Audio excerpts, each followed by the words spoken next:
The time to worry about a loan is before you make it. Welcome to The Foundry, where leaders are forged daily.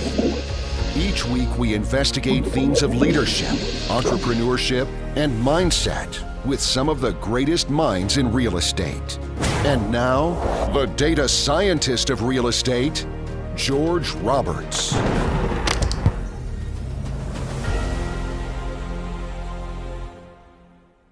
Welcome back, investors. Today, I have the pleasure of interviewing Eddie Speed. He's the founder of Note School, and he started the journey of buying discounted first mortgage notes in 1980. He can be considered a pioneer in this field of buying discounted first mortgage notes, particularly those resulting from seller financing. And I always like to have my guests really tell their background and their story themselves. So, with that short introduction, I want to bring onto the show Eddie Speed. Welcome. How are you? Fabulous, thank you. And how are you doing today? I'm good. I'm good. We have started this year, this 2025, with a bang. I tell people that, I've been doing this now 45 years, right? I started in 1980, so look, a day or two, right? And I laughed and told somebody the other day, in 45 years, I've been on all sides of the bus of riding this journey, but I prefer to ride on top. Not only feel like I'm riding on the top right now, but I'm riding in a first class seat. So I am excited about where we're going as an industry. And we'll talk about that and how it relates to other people. But quite a story that I've done over the past many years. Bought about 50,000 seller finance notes. So Right. too, right? Absolutely. That's an amazing statistic, something I wanted to talk to you about. So obviously you don't keep all these on your personal books. So tell us, what's the process? What do you decide what to keep? What do you trade? Well, that's a good question. The reason I've bought so many notes is I helped people seller financing make good notes. In other words, before they make a mistake, I start out and teach them how to make the best notes. So think in terms of seller financing, but let's paste mortgage banking over the top of it. Like you're in Michigan, right?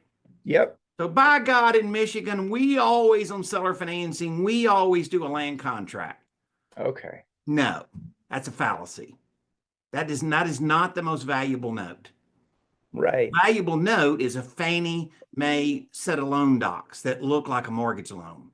You see, when you create a seller finance note, what you're doing is you are now switching gears from real estate to now you're a mortgage banker.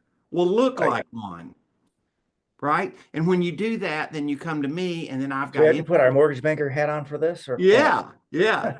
it's cold here. We got freezing temperatures in Michigan today, Well, so you can I kind had of to bring tell my it's hat up actually into the it's into the cold here in studio. Texas too, right? Yeah. So really the point is this is how I've done so much volume. I originally started out with a company that you've heard of, Mhm. and I set up their note system, Homevestors, right? The ugly house guys. And so Wow. I met the guy that founded that company in the mid 80s. And then by the time around 1990 rolled around and he was building that franchise, he knew me and he says, Eddie, my franchisees have to know how to make a hamburger. You can't have a franchise, a McDonald's franchise, and they don't know the recipe for the McDonald's hamburger. And so we built a system and a process for people created notes that they could sell into the secondary market. And so whether I buy some of them, I flip some of them to, hedge funds or banks or insurance companies. Like that's what I've spent my career doing is building a system. And now I have a school after the past 25 years, and I teach people how to do this and I help them find notes. And so our notes in the grade of seller financing are a grade above what most people think is normal. And that is because we have basically taught people how to manufacture the best notes. So I love that, and maybe good for a personal story here.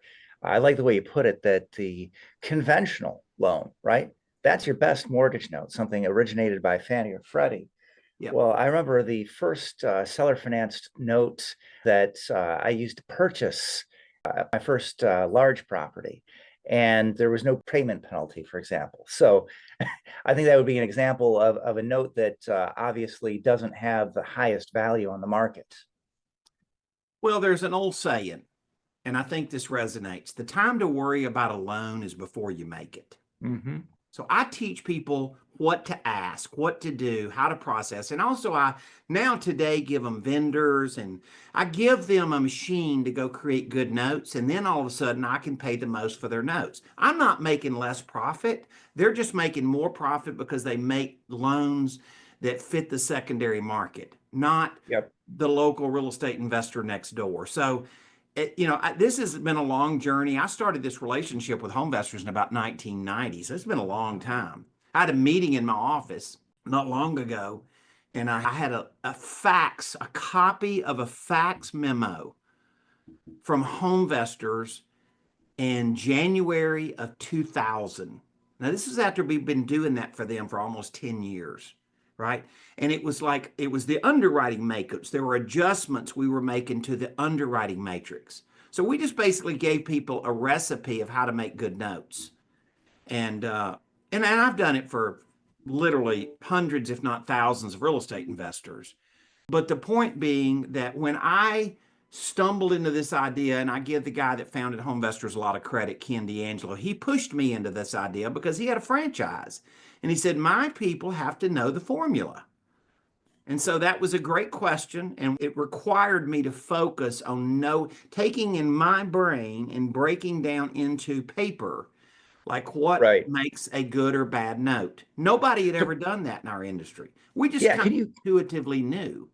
Yeah, can you break it down a little bit? So if I want to go sell my property and I decide maybe I don't want to take a great big tax hit in 1 year, and so I decide that seller financing is the way to do it, what would be some tips or tricks you'd have in terms of writing up a good note? All right. So let's start out with the fact that the cheaper rate are Fannie Freddie loans. That's the best rate out there for mortgages, right? Not so cheap today, but probably the national average over 50 years is 7.5%. So that's about normal today, right? People think it's not normal, but it is, right? Yeah. So we're gonna probably qualify somebody that's slightly less than that, probably a non-qualified mortgage. But let me say this, George. Almost 40% of all loan originations today are non-QM loans. This is normal. Mm-hmm. So I'm just teaching people to create a non-QM loan, which is standard, in the loan origination world, but it's going to be, the vehicle is going to be, they're going to seller finance it. They're not going to seller finance somebody with terrible credit, no qualifications, and no ability to pay back. And, just to say kind of a bad life track record of paying their bills, right? We're not looking. Can you give us a quick primer on the QM loans for those of us who are not in the mortgage industry, something I'm very familiar with, but little history behind that. Well, when Dodd-Frank came along, they defined qualified mortgages and non-qualified mortgages. It's a definition within a law. And so the tightest loans are qualified mortgages, but it's not illegal to do a non-qualified mortgage. Right. Right. So there's looser criteria, not too loose. Right. There's looser criteria. Self-employed. Right. To do a self-employed loan today on a Fannie Mae loan is, it's kind of like going to one of those doctors that you don't want to go see, if you know what I'm talking about. Right. it's not going to be fun. And so there's a lot of people that are left behind, and the qualified mortgages help fill that gap. And so we've taught people to do things like that. Now, once again, George, if you're just going to keep the note for the rest of your life, well, then you're like, I don't care what Eddie says. I'm just going to do it the way I want to do it. And it's America, you can do that. But let me say this.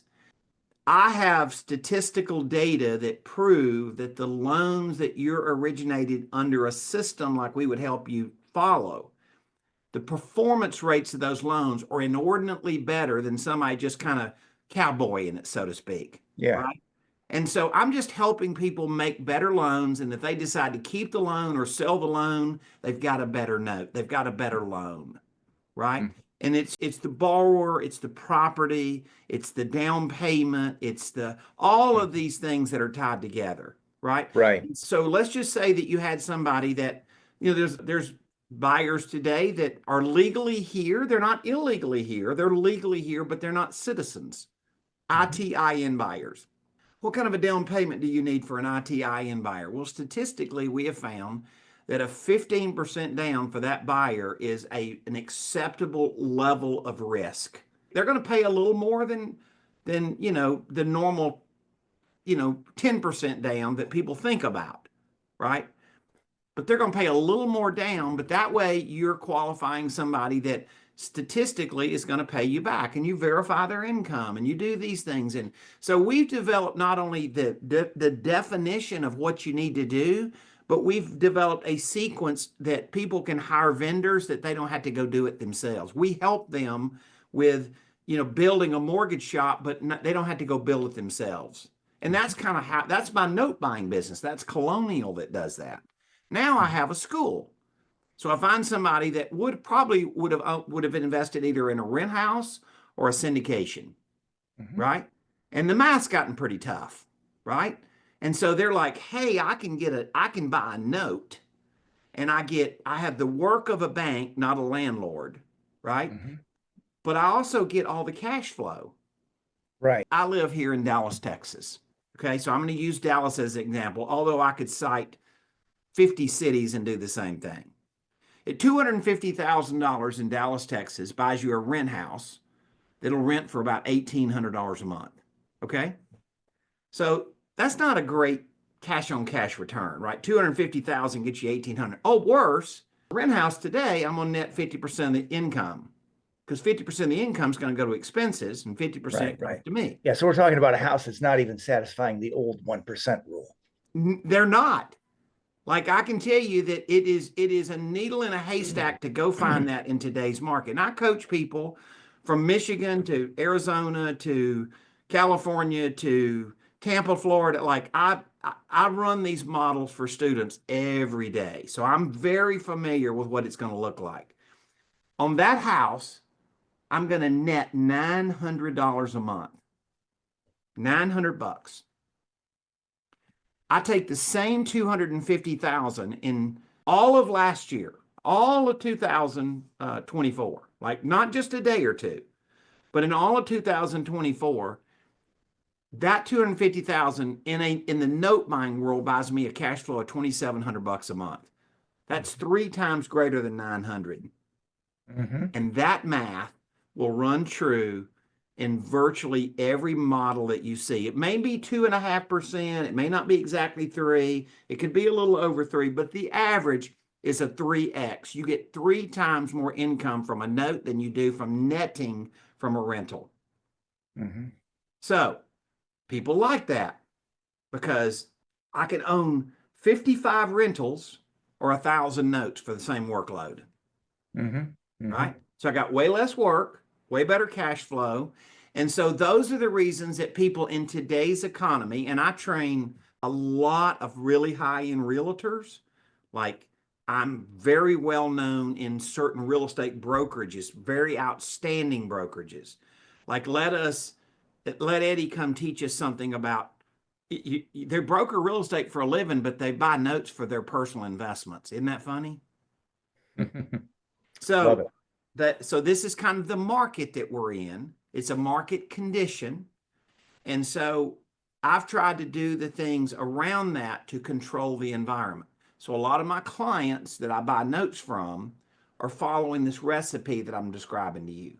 They're following this yellow brick road, this underwriting box to create notes to a formula. They want me to help them with it because I can pay them better money for their notes if they bring me notes that meet our standards.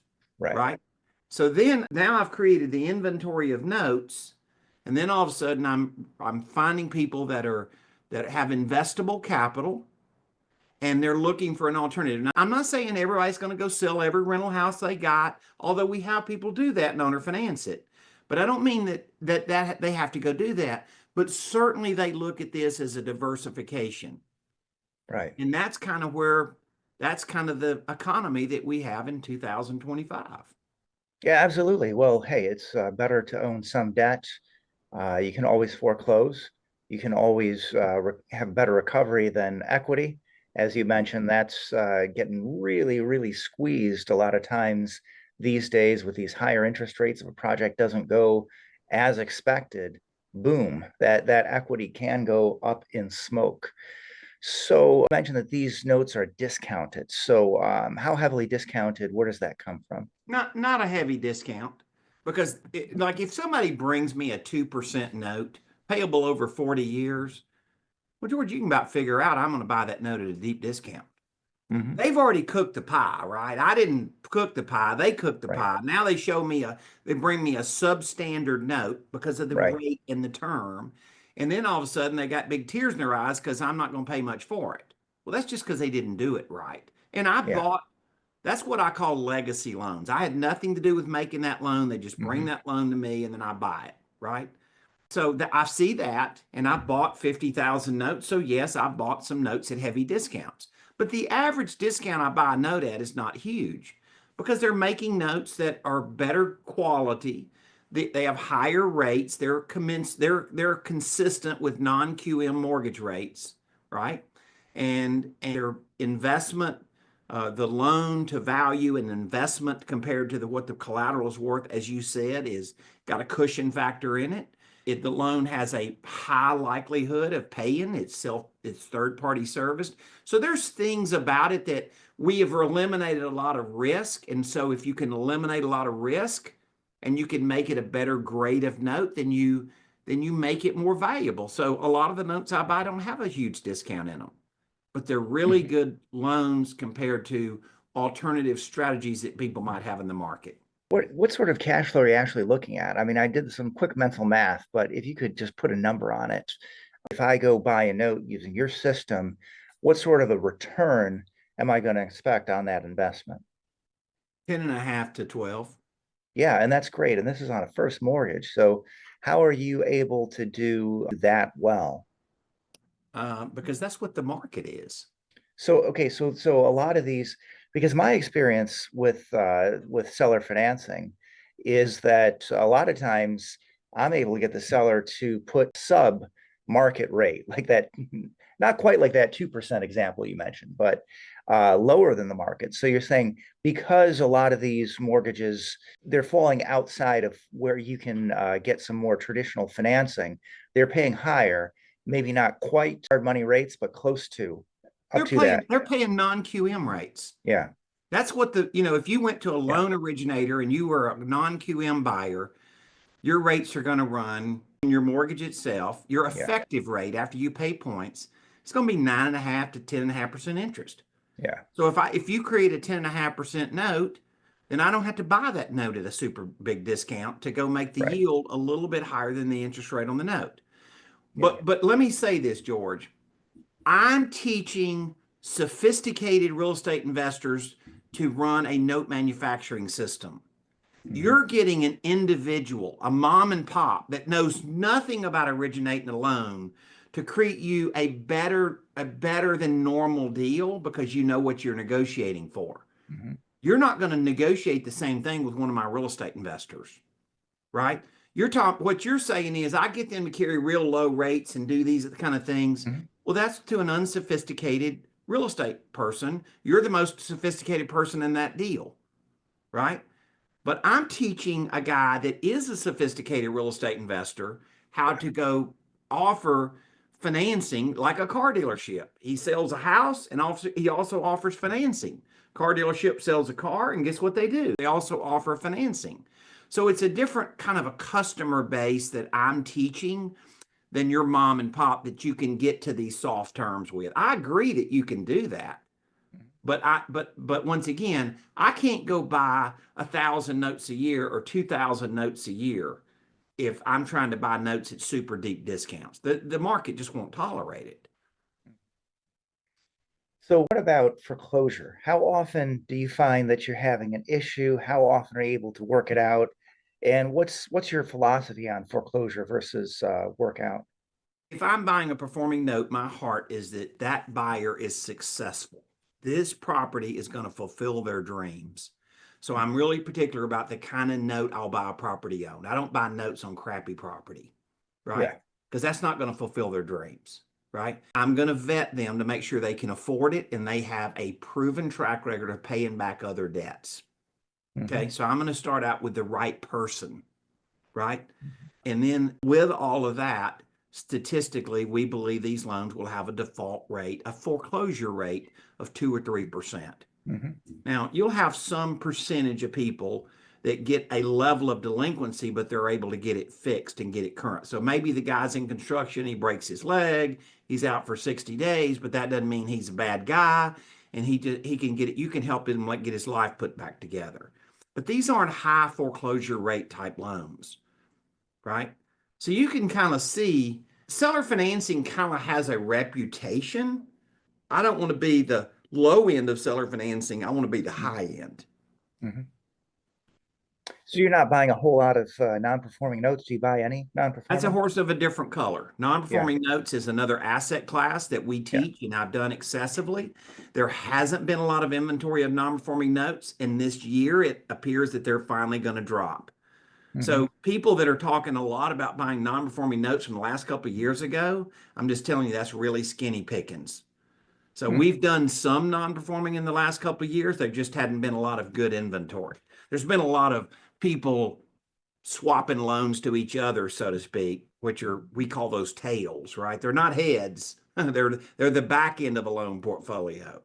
And so, but there are 2 million loans.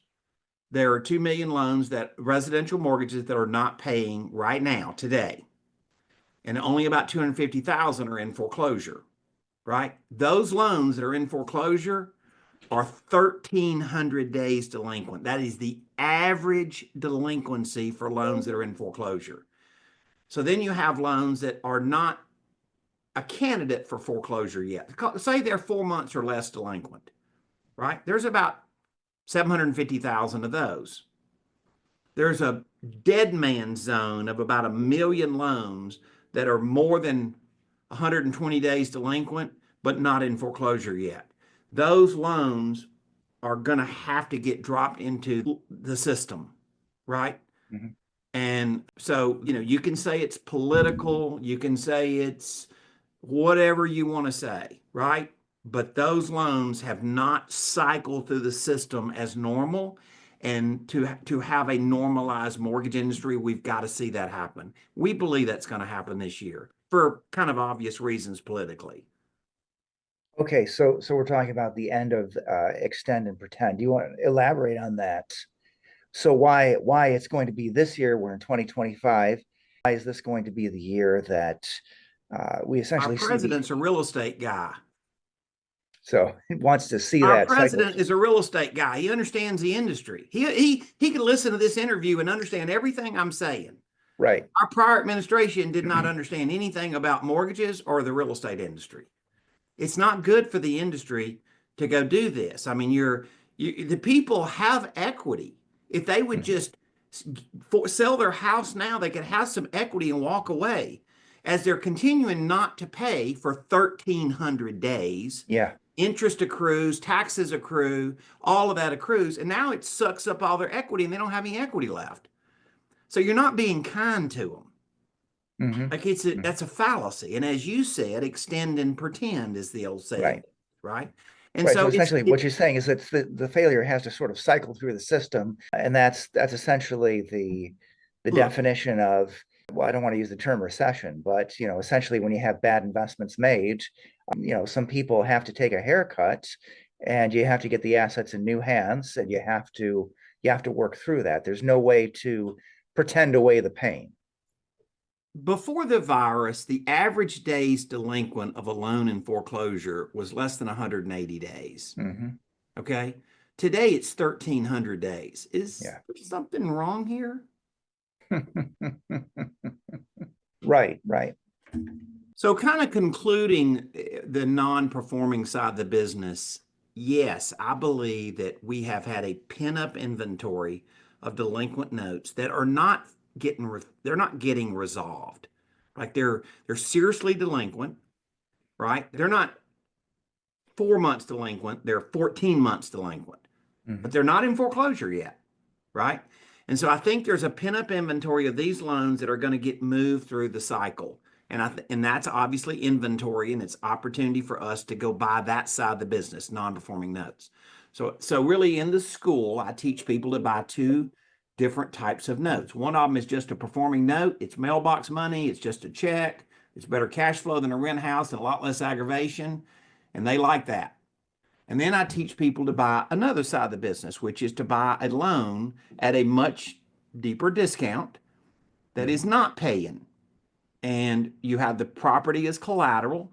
Hopefully you can modify the loan and get the customer straightened up and paying again. But if you can't, God forbid, you're probably okay for the price you paid versus what the underlying collateral is worth. And that's non-performing notes. So we work the market depending on what year and what economy and what circumstance is as to what we focus on. You can imagine in 2012, we were very focused on buying non-performing notes, right? So it depends on what year it is and what situation. Right now, the runway in front of us says we can actually go chase both. We can buy a lot of performing notes because the mortgage industry isn't filling the gap. And then we can buy a lot of non-performing notes because now these loans are getting moved through the cycle and dumped into the marketplace in the secondary market where people like me buy non-performing notes. And so the school sort of says to our students, it's your chalk and your chalkboard. What is it that you want to accomplish? And let's look at a note strategy that might fit. And I think, George, a big thing for us, because now we've had a school for 25 years, right? We've interviewed enough people. We say, what do you want? What do you need? And guess what they want? They want their time back. Yeah. Right? They think we know what we're doing, and that we don't want them to think Eddie can do this, but they can't do it. We want them to know Right. they can do it because we have a school that when somebody comes in and learns as they progress, we keep adding vendors and done-for-you services, the things that allow them to have a strategy without having to go stand up a brand new note buying business, right? It's an investing strategy versus having to have a whole new business. Love it. And when you mention getting your time back, that's number one thing I want back. This is my book. Put in a quick shameless plug for Passionate Living Through Passive Investing. Once you do become successful, you have two choices. You can either continue to burn the candle at both ends, or you can go into something more passive like syndications, or as you mentioned, buying notes. And I think it's definitely a great way to go. I think it's a beautiful way to diversify. I mean, I've been on the side of being a hard money lender and going direct to have that debt in the portfolio. But I think a very beautiful way to go. I think we pretty much cover the things that I wanted to cover in this interview, but I want to give people an opportunity to get to know you better. So I've got my signature lightning round, the 7. You ready, Eddie? Yes, sir. Let's do it. All right, let's do it.